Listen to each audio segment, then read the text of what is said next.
At least they're blatant about it, right? They put Sherlock Holmes in the film and they just straight up said, hey, here, this is what it is. Enjoy it. It's a version for kids, okay? And it's totally for kids. Oh, I forgot about the stripper. Everybody loves a little Disney film that straight up uses a famous book but turns it into a kid's film and gets more famous than the original or any other version. While it worked with Robin Hood and Peter Pan, it didn't pay off to the same degree when Disney tried their own Sherlock Holmes. Wait a second. It's not? That's right. This is actually based on a series of books called Basil of Baker Street by Eve Titus. Film just adapted those. So, she ripped Sherlock Holmes off, not Disney. Kind of. The Great Mouse Detective is getting a live action version, and we're just gonna guess at what the cast could be, because it's kind of hard. Basil of Baker Street is a mouse, but also Sherlock Holmes. He's a detective mouse. Well, the detective mouse. I don't think there's many detective mice around. Anyway, this film was never much of a musical, but I'd kind of like to see them try that. I think it'd be interesting to add in more songs. There were obviously one or two, but I think it was only 80 minutes long. If they were making it 2 hours, there's a lot of scope to add stuff in there. The idea of turning this into a musical is what gave me the thought to cast Hugh Jackman as Basil. That's right. Not British, but he can do the accent, and he is quite the showman. I know that Jackman can do this kind of role. It's the kind of fast-talking, very focused, quippy, serious guy, and Jackman would be amazing at that, and he's never got the chance. Robert Downey Jr. and Benedict Cumberbatch, you could cast one of them as Basil if you wanted, but I mean, come on. Do something original. Next. Now, we don't have Dr. John Watson, but it's Dr. David Dawson. Yeah, the role is similar. I mean, it's the same. He is just a short, plumpy kind of guy running around trying not to get shot when Basil pulls out his gun. No, he actually pulls out his gun. I wasn't talking about... Oh. I think the greatest sidekick actor of our generation is the man for the job here, and that's Josh Gad. Already infamous for his turns as Olaf, the delightful sidekick in Frozen 1 and 2, and of course as LeFou in the live-action Beauty and the Beast, which he was so good in that role. Gad is perfect for Dawson, and if there's some singing shenanigans to be had, he is there for it. Next. Olivia Flaversham is... well, a funny name. But she's the little girl at the centre of the case that leads Basil into conflict with Ratigan.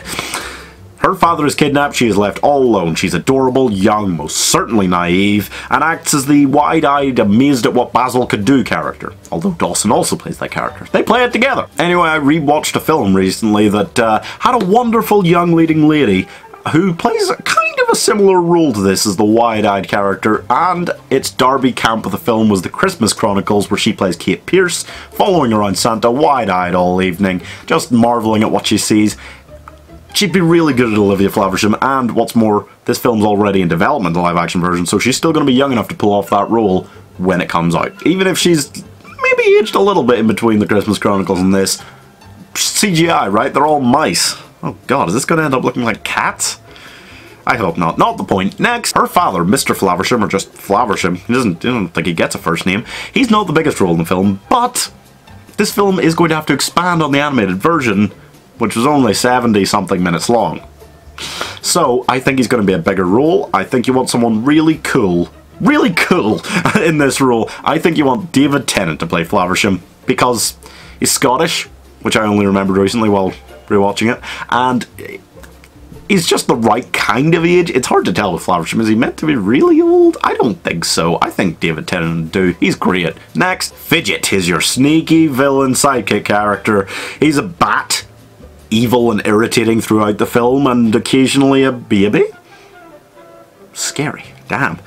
Anyway, I would think of Fidget as being played similarly to Rocket in the Avengers films, where Sean Gunn does the body work, motion capture, but Bradley Cooper provides the voice. I don't know who should be providing motion capture, anybody, but I think the voice should be done by Steve Buscemi, who is just my favourite for this kind of frantic role, and that's exactly what Fidget is, and he'd be fantastic. He is getting on a bit in years, which is why I don't think he should maybe be doing the motion capture. I don't know, maybe he can still run around like that, but I mean, he can sit down, it's okay. He can leave it to someone more spry.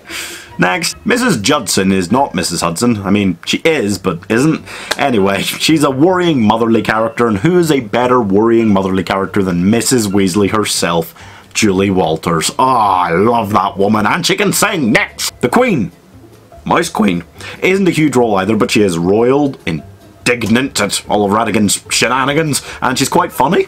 Kind of? Yeah, a little bit. I think Dame Judi Dench is your woman. If she can't play a queen, who can? Oh, well, yeah, actually, Olivia Colman could also play this role.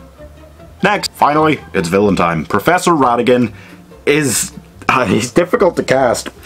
I don't quite know how I want to play this one. It's hard. Normally I've got some really good ideas for Disney villains, but there's so many great villain actors out there. You could just pick one and they could have their own turn on this, you know? Because Ratigan seems to me to be this kind of irrationally angry, self-important monster. I don't know if they'd want to stick with him being quite that, or if they'd want him to be a much calmer, more sophisticated, deadly character, you know?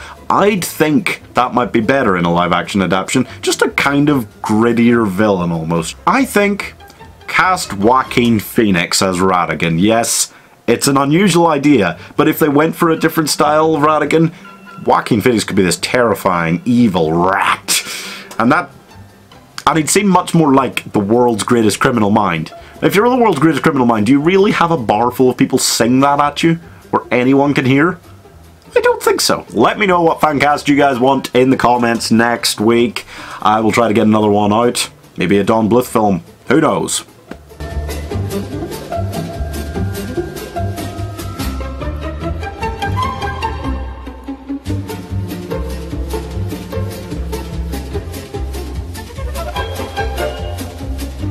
Whoa, but baby, scary damn. Whoa, but baby, scary damn.